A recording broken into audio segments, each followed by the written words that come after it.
Hey, welcome back. So I'm in the food forest in the back and I'm manually pollinating the seaberries. So what does that mean? Well, seaberries are a nitrogen fixing shrub. Here's the male. They make an interesting little fruit that tastes pretty much like orange juice. However, they can take like crazy amounts of cold. I think they're from Siberia. Cool little bushes, and they're wind pollinated.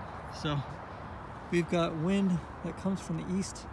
We've also got two female seaberries over there. It should blow through here, hit these, hit the male here, and then continue to take the pollen over to the female way back here. But for the last couple of years, we've been having basically, I don't want to say no pollination, but it's nearly zero. We'll get like a couple, maybe a handful. And that's not enough.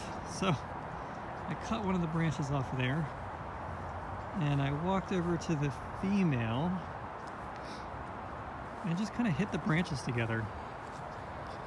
And the part you want to pollinate is right here. It looks kind of like a little camel's toe. I don't know how to explain it.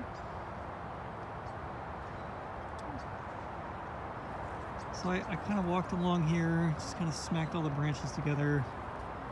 I don't know how much pollen, how much pollen grains that the male has, how much the female needs to get pollinated, but we'll see what happens. They're already leafing out. I don't even know if this is like the right time, but what I did was I kind of like shook the male, and I saw some of the pollen grains fall off, and I'm like, all right, well, good enough. Let's see what happens. So hopefully we get some good pollination this year. I really like to utilize these for the fruit. However, you can utilize them for other things too. The leaves make a good tea if you dry it out. And I think the leaves have basically the same properties as the fruit. However, fruit is sweet and the leaves are not.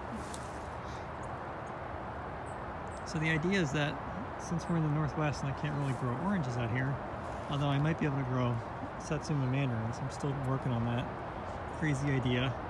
I was thinking that we could grow seaberries and kind of get our orange juice fix from that. So that's pretty much everything that's going on right now. Other than that, it's like, looks like spring is here, just about. The Korean giant up once again, is flowering way before everything else. Look, we got these flowers right here. This is at the balloon stage, I think it's called. These are pink. So they're already like well on their way. They probably need like maybe one more day of 60 degrees, or maybe even like, yeah, like high 50s, low 60s. They'll probably flower. Here's my grafts that I put on there. They're still kind of hanging in there.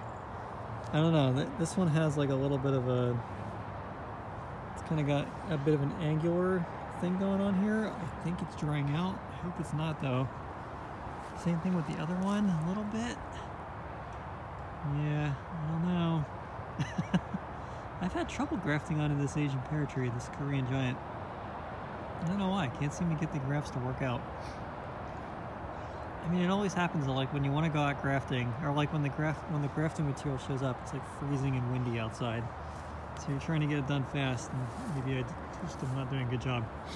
Anyway, so this one's flowering just about, and the only one that's even close to ready would be my Chojuro.